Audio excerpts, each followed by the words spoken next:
안녕하세요. 제니퍼의 뻔한 인문학 제니퍼입니다. 나관중 삼국지를 읽던 분들은 그 허탈한 결론에 망연자실하게 되죠. 유비, 제갈량, 관우 같이 기라성 같은 인물들이 모두 쓰러지고 천하는 조금 더 나은 게 없어 보이는 사마씨에게로 넘어옵니다. 그렇다면 삼국통일 이후에 중국에는 어떤 역사가 펼쳐질까요? 시작에 앞서서 아직까지 뻔한 인문학 구독자가 아닌 분께서는 구독 버튼 꾹 부탁드리겠습니다. 바로 시작할게요. 결론적으로 사마의 부자가 건국한 진나라는 중국에서 결코 자랑스러운 나라가 아니에요. 왜 그러냐? 이후에 한족들이 중원 땅에서 쫓겨나는 계기를 마련해 주니까요.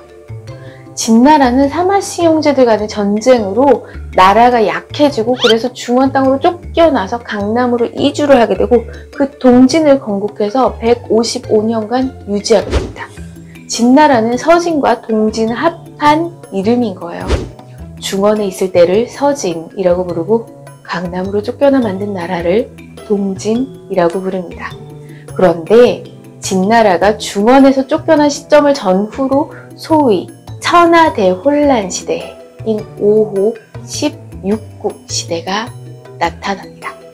이때는 유목민의 중원 입성이 본격화가 된 시기잖아요. 그래서 중국인 입장에서는 가장 혼란스러운 시대였던 거예요. 이 천하대혼란의 시대를 발생하게 한 장본인이 누구냐? 바로 진나라인 것입니다.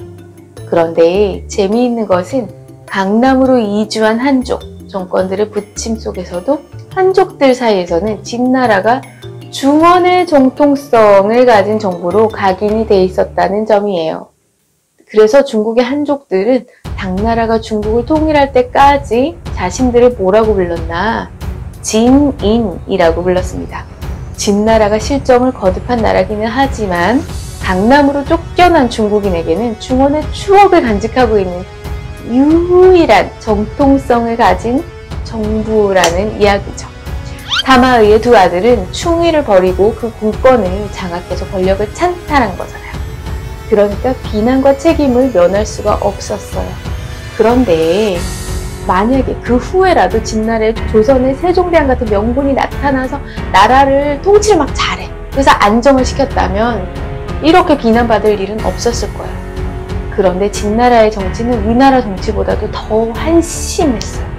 사마의 손자 사마염은 형제간의 골육 상징인 파랑의 난의 원인을 제공해서 중국을 대혼란으로 몰아넣은 사람이었어요. 그래서 중국인은 만약에 유비 같은 사람이 천하를 통일했으면 그런 혼란이 없었을 텐데 라는 아쉬움이 늘 있었던 거예요. 이것이 나관중 삼국지가 만들어진 이유 중에 하나입니다. 그러면 사마염은 도대체 어떻게 해서 중국을 대혼란으로 몰아넣었을까요? 사마염은 조조가 위나라가 종실, 즉 황제 친족을 등한시한 결과 신하들에 의해서 나라가 망한 것으로 봤어요. 그래서 사마염은 나는 똑같은 실수를 되풀이하지 말아야지 하면서 자신의 가족이나 친지들을 왕으로 딱 봉해버리고 군사를 주면 최소한 다른 성씨한테 나라를 뺏기지는 않겠다라고 본 거죠. 그래서 사마염은 즉위한 지 얼마 되지 않아서 여러 종신들을 모아서 각지의 왕으로 봉하게 됩니다.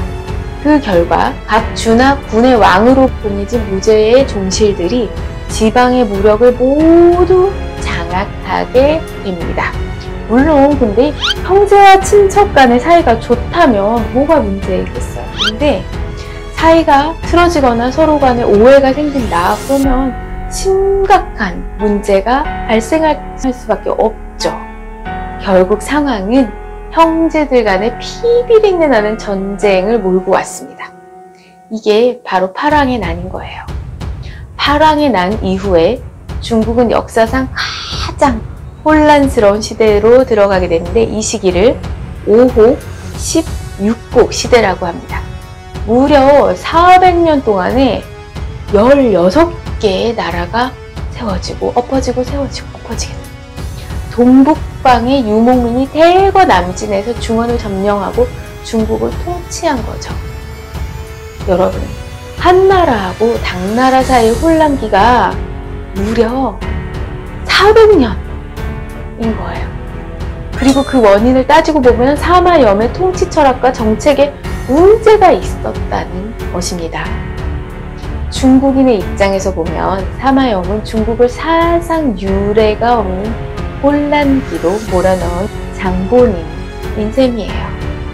그래서 진나라를 사랑하기가 어려운 거고요. 마찬가지로 사마의에 대해서도 유쾌하고 객관적인 평가를 내릴 수가 없어요.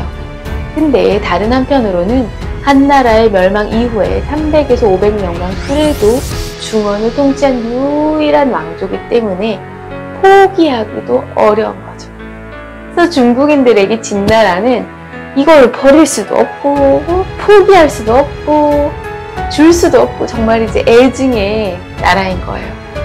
삼국지에서 사마의에 대한 평가는 그 후손들이 건국한 진나라 때문에 더 나빠졌어요. 황희 찬탈에 대한 책임의 일부가 사마에게 있는 데다가 후손들이 최악의 정치를 하는 바람에 업적까지도 폄하된 거죠. 사마의와 진나라의 삼국 통일이 갖는 의미에 대해서 깊이 이해할 수 있기를 기대해 봅니다. 여러분 재밌으셨나요? 지금까지 제니퍼의 펀한 인문학 제니퍼였습니다. 여러분 영상이 재밌었거나 유익했다면 아래쪽에 있는 좋아요 그리고 구독 꼭 부탁드리겠습니다. 다음에는 더 재미있고 더 유익한 영상으로 찾아뵐게요. 감사합니다. 여러분 안녕.